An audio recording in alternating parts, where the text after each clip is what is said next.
So, I'm running short of words right now, but I cannot afford this because I have to speak.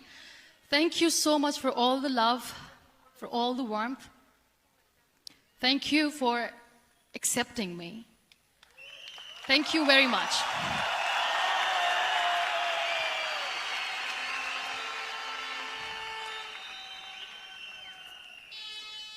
Well, I always start my talk with a disclaimer. And that disclaimer is that I've never claimed to be a motivational speaker.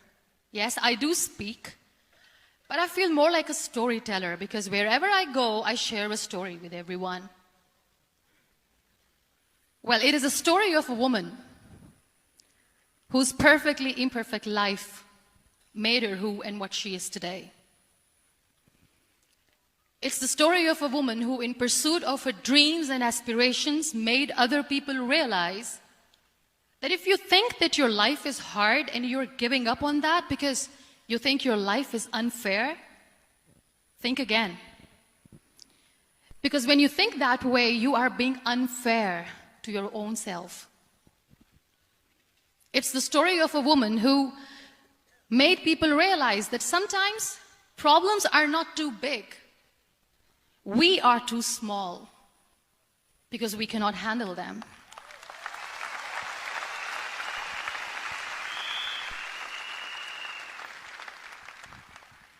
It is the story of a woman who with time realized that real happiness doesn't lie in success, money, fame.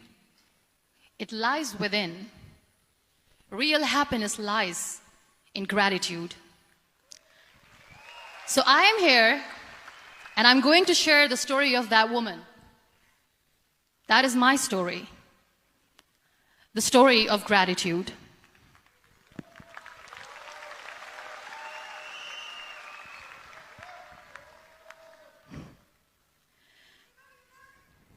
I love you too. I love you all. I believe in the power of words. Many people speak before they think. But I know the value of words. The words can make you, break you, they can heal your soul, they can damage you forever. So I always try to use the positive words in my life wherever I go. They call it adversity, I call it opportunity. They call it weakness, I call it strength. They call me disabled, I call myself differently abled. They see my disability. They see my disability, I see my ability. There are some incidents that happen in your life, and those incidents are so strong that they change your DNA. Those incidents or accidents are so strong that they break you physically. They deform your body, but they transform your soul.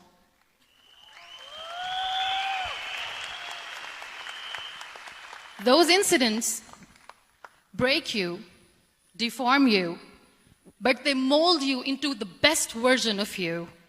And the same thing happened to me.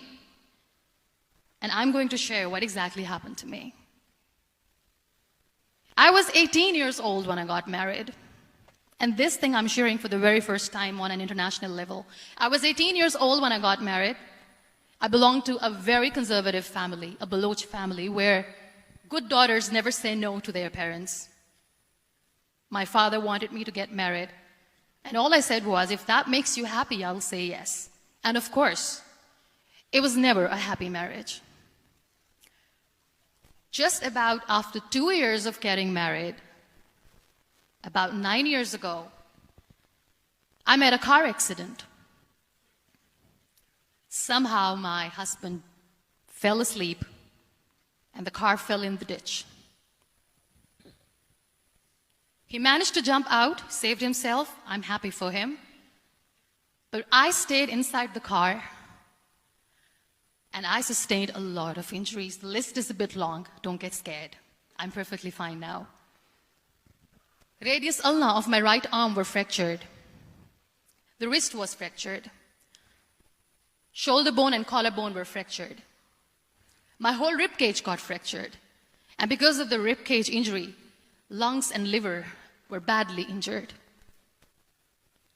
I couldn't breathe. I lost urinary bowel control. That's why I have to wear the bag wherever I go. But that injury that changed me and my life completely as a person and my perception towards living my life was the spine injury. 3 vertebrae of my backbone were completely crushed, and I got paralyzed for the rest of my life. So this accident took place in a far-flung area in the outskirts of a very small province, Balochistan, where there was no first aid, no hospital, no ambulance. I was in the middle of nowhere in that toppled car. Many people came to rescue. They gave me CPR. They dragged me out of the car. And while they were dragging me out, I got the complete transection of my spinal cord.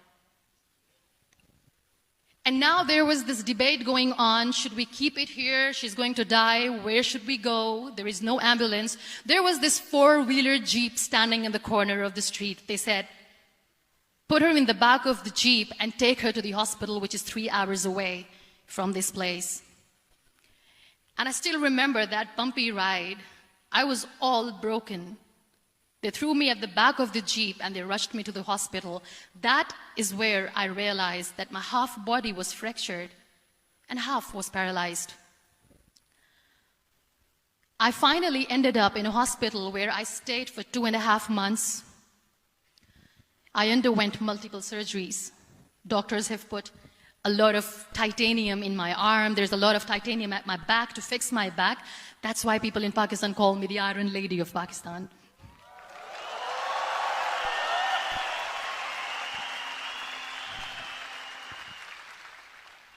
Sometimes I wonder how easy it is for me to describe all this all over again. And somebody has rightly said that when you share your story and it doesn't make you cry, that means you have healed.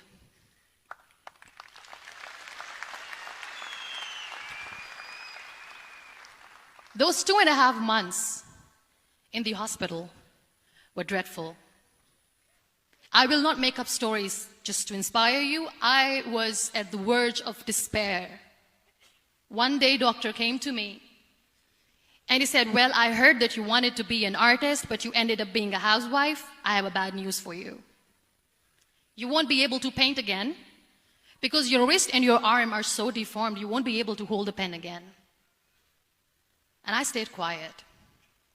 Next day, doctor came to me and said, your spine injury is so bad, you won't be able to walk again.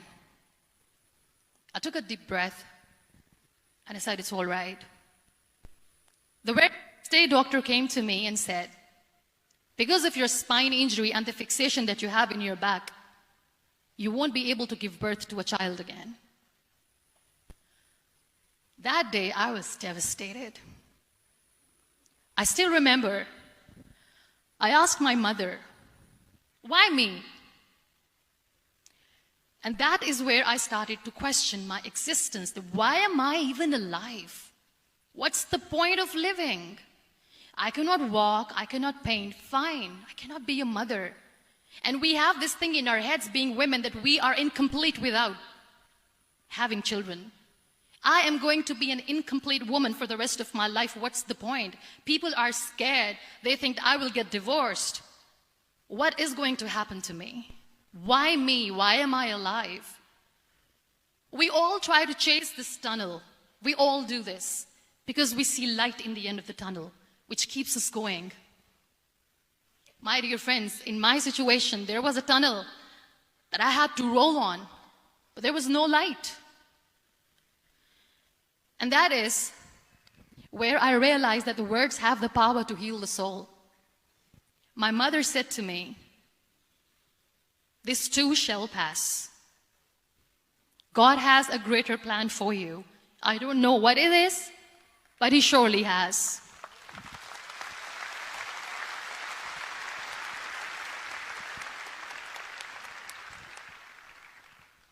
And in all that distress and grief, somehow or the other, those words were so magical that they kept me going. I was trying to put that smile on my face all the time, was hiding. It was so hard to hide the pain, which was there. But all I knew was that if I will give up, my mother and my brothers will give up too. I cannot see them crying with me. So what kept me going was, one day I asked my brothers, I know I have a deformed hand, but I'm tired of looking at these white walls in the hospital and wearing these white scrubs. I'm getting tired of this. I want to add more colors to my life. I want to do something. Bring me some colors. Bring me some small canvas. I want to paint. So the very first painting I made was on my deathbed, where I painted for the very first time. It was not just an art piece or just my passion. It was my therapy. What an amazing therapy it was. Without uttering a single word, I could paint my heart out. I could share my story. People used to come and say, what lovely painting. So much color. Nobody could see the grief in it. Only I could. So that's how I spent 2.5 months in my hospital, crying, never complaining or whining, but painting. And then I was discharged, and I went back home. And I went back home, and I realized that I have developed a lot of pressure ulcers on my back and on my hip bone. I was unable to sit. There were a lot of infections in my body, a lot of allergies. So doctors wanted me to lie down on the bed straight for not 6 months, for not 1 year, for 2 years. I was bedridden, confined in that one room, looking outside the window, listening to the birds chirping, and thinking maybe there will be a time when we'll be going out with the family and enjoying the nature. That was the time where I realized how lucky people are, but they don't realize. That is the time where I realized that the day I'm going to sit, I'm going to share this pain with everyone to make them realize how blessed they are, and they don't even consider them lucky. There are always turning points in your life. There was a rebirth day that I celebrated. After 2 years and 2.5 months, when I was able to sit on a wheelchair, that was the day when I had the rebirth. I was a completely different person. I still remember the day I sat on the wheelchair for the first time, knowing that I'm never going to leave this, knowing that I won't be able to walk for the rest of my life. I saw myself in the mirror and I talked to myself. And I still remember what I said. I cannot wait for a miracle to come and make me walk. I cannot sit in the corner of the room crying, cribbing, and begging for mercy because nobody has time. So I have to accept myself the way I am. The sooner, the better. So I applied the lip color for the first time.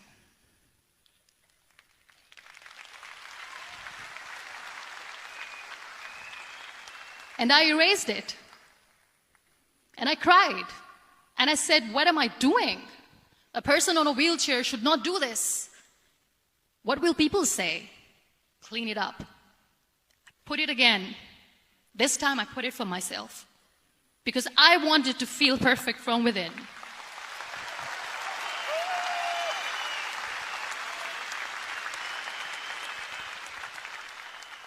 And that day I decided that I'm going to live life for myself. I am not going to be that perfect person for someone. I am just going to take this moment and I will make it perfect for myself. And you know how it all began? That day I decided that I'm going to fight my fears. We all have fears. Fear of unknown, fear of known, fear of losing people, fear of losing health, money. We want to excel in career, we want to become famous, we want to get money. We are scared all the time. So I wrote down one by one all those fears. And I decided that I'm going to overcome these fears one at a time. You know what was my biggest fear? Divorce. I couldn't stand this word. I was trying to cling on to this person who didn't want me anymore, but I said no. I have to make it work. But the day I decided that this is nothing but my fear, I liberated myself by setting him free. And I made myself emotionally so strong that the day I got the news that he's getting married, I sent him a text that I'm so happy for you and I wish you all the best. And he knows that I pray for him today. You'll be surprised to know another bigger fear that I had in me. It was facing people. I used to hide myself from people. When I was on bed for 2 years, I used to keep the door closed. I used to pretend that I'm not going to meet anyone, tell them that I'm sleeping. You know why? Because I couldn't stand that sympathy that they had for me. They used to treat me like a patient. When I used to smile, they used to look at me and say that, "You're smiling, are you okay?" I was tired of this question being asked, "Are you sick?" Well, a lady yesterday at the airport asked me, "Are you sick?" And I said, well, besides the spinal cord injury, I'm fine, I guess.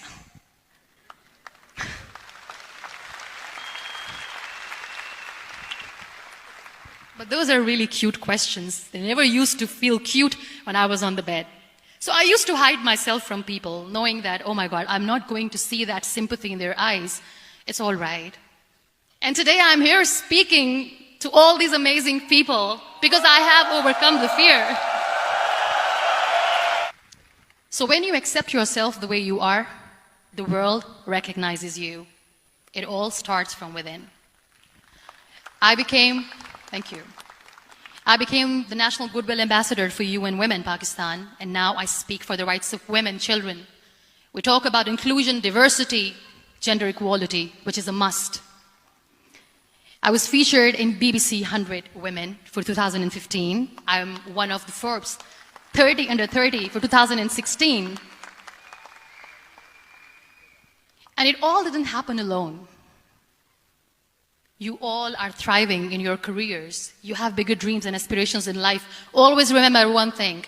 On the road to success, there is always we, not me. Do not think that you alone can achieve things. No. There is always another person who is standing behind you, maybe not coming on the forefront, but behind you, praying for you and supporting you. Never lose that person. Never.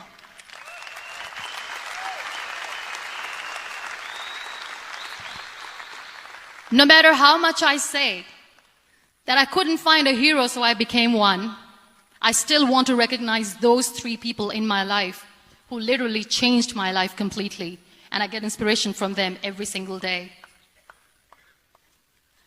Waleed Khan. Many people know about the terrorist attacks in Pakistan. We have lost many people. And I'm sharing this with a very heavy heart because we actually have lost a lot of people in this huge turmoil of terrorism. These people are barbarians. They do not see people. They're even worse than animals. They have killed people in mosques. They have killed people in churches, temples, even in schools. There was this terrorist attack in Army Public School, Peshawar, where these terrorists entered in an examination hall and they killed our children. And in that attack, that day, this beautiful boy, Waleed Khan, who was my hero, my real life hero, was the proctor who was taking care of the students, was keeping an eye on the students. Those barbarians shot him 3 times in the face, 5 times on his body, and he fell down. I was asked to give a talk in the school after a week of that terrorist attack. With a very heavy heart, I went there and I spoke. We sang a few national songs. I thought that maybe I've done my part, but deep inside, it was killing me. I could see children injured. I could see children sitting on the wheelchairs, looking at me, wondering, what next? What was our fault? Just because we were here to give examination, we have been shot. So many people, so many children lost their friends. Their classrooms were empty. The next day they went to the classroom. So this kid, Waleed Khan, I was asked that he is in a hospital right now and you have to go and see him and motivate him and tell him that it's going to be okay. And when I saw Waleed Khan coming on the wheelchair for the first time in front of me, face was all deformed.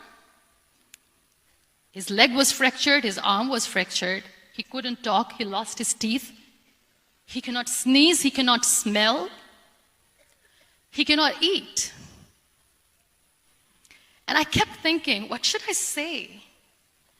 That everything is going to be all right? No, nothing is all right. And while I was juggling with the words, what to say, what not to say, this beautiful child, Walid Khan, came to me and he said, "Are you Muniba Manzari?" I said, "Yes." He said, "Baji, let's take a selfie."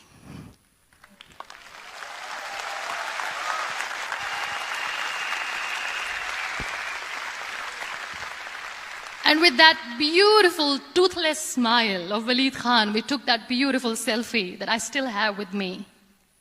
I don't share that here because he was in a very bad shape that time. And that is where I realized that when I was thinking too much about his deformities, he's happy with himself. He doesn't even care. Because today he goes in the same school. And when somebody asks him that what happened to your face, why so many scars? You know what he says?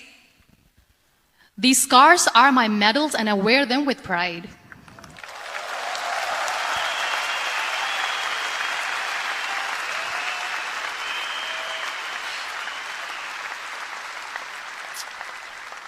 And how beautifully he says that terrorists wanted me not to study. I am going to study. I will become a doctor one day. And this is my way of taking revenge from those terrorists.